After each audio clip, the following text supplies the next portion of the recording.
Assalamualaikum warahmatullahi wabarakatuh. Hai teman-teman, bertemu lagi dengan saya Akila Aulia dengan NIM 8580911383.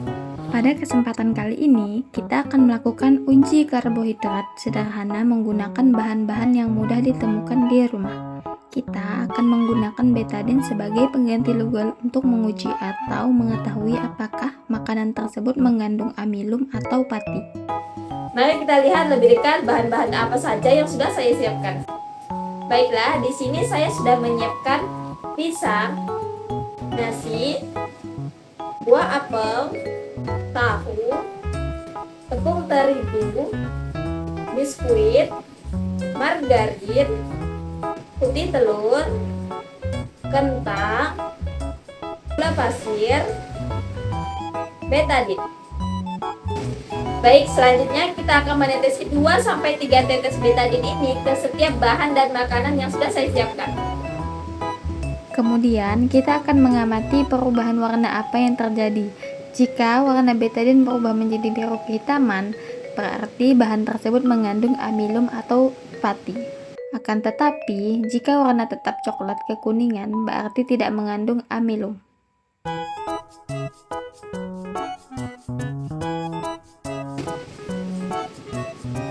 Selanjutnya, kita akan tunggu beberapa menit untuk melihat hasilnya.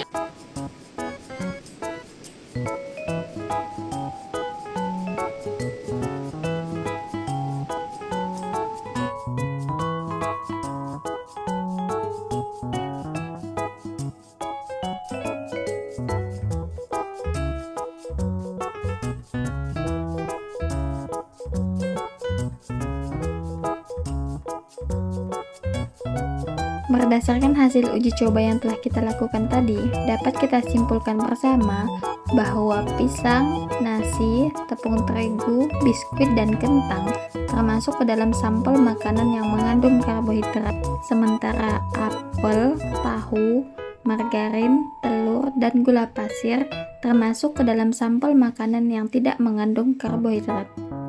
Begitulah cara sederhana melakukan uji coba karbohidrat di rumah menggunakan betadine. Sekarang kita ke percobaan yang kedua, yaitu uji lemak. Bahan yang sudah saya siapkan yang pertama ada kacang tanah, kemiri, seledri, ada wortel, susu, margarin yang sudah dilelehkan, kemudian santan, air putih, minyak goreng, dan ada sentar, ada pipet, serta sampul buku berwarna coklat. Langkah pertama yang akan kita lakukan adalah dengan membandingkan kandungan lemak pada air dan minyak goreng. Siapkan 2 potong kertas sampul coklat yang telah diberi nama. Ambil air menggunakan pipet, lalu teteskan pada kertas.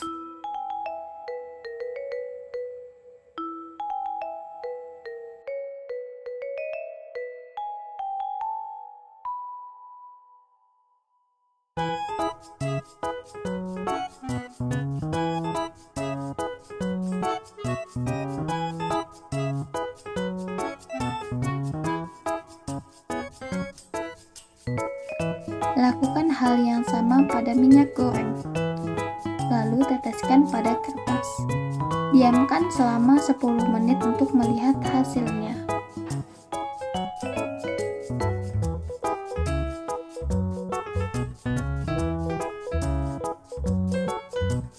Setelah 10 menit, amati kedua kertas tersebut dengan menggunakan senter dan cari tahu perbedaannya.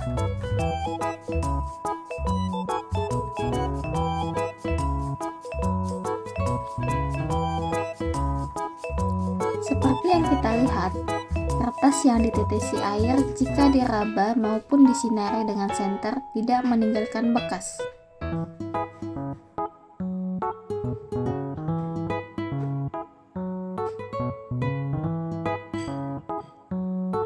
Sedangkan kertas yang ditetesi minyak jika diraba terasa licin, dan ketika disinari akan meninggalkan bekas.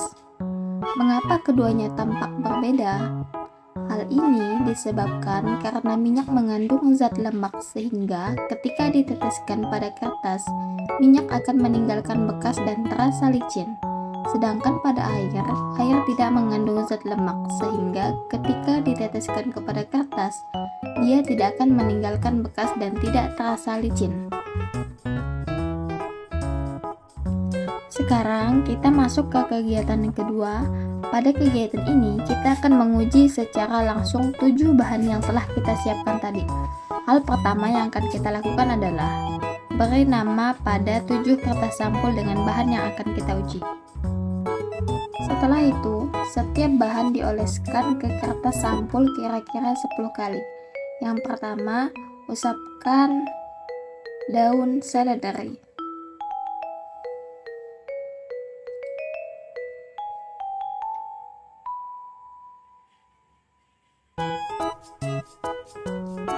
Yang kedua, kacang tanah.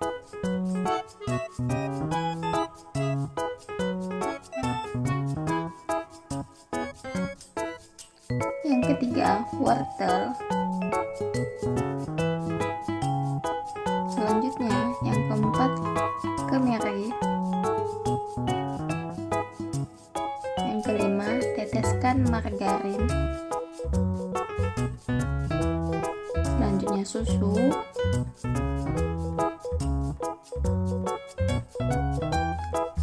Dan santan. Diamkan selama 10 menit dan amati perubahannya.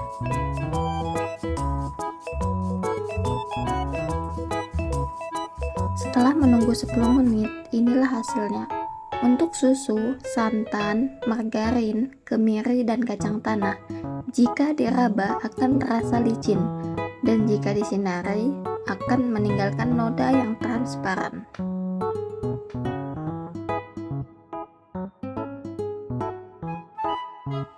Sementara pada wortel dan daun seledri, jika diraba tidak terasa licin.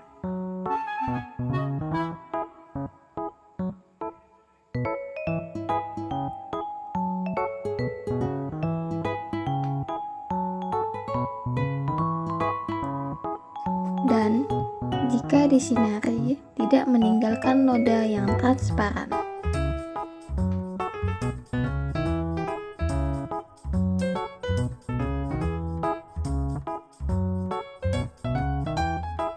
Dari hasil pengamatan, maka dapat kita simpulkan jika bahan makanan yang mengandung zat lemak akan meninggalkan bekas atau noda transparan pada kertas.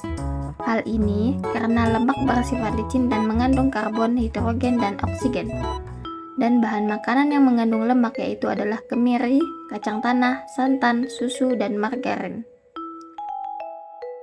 Sekian video dari saya. Wassalamualaikum warahmatullahi wabarakatuh.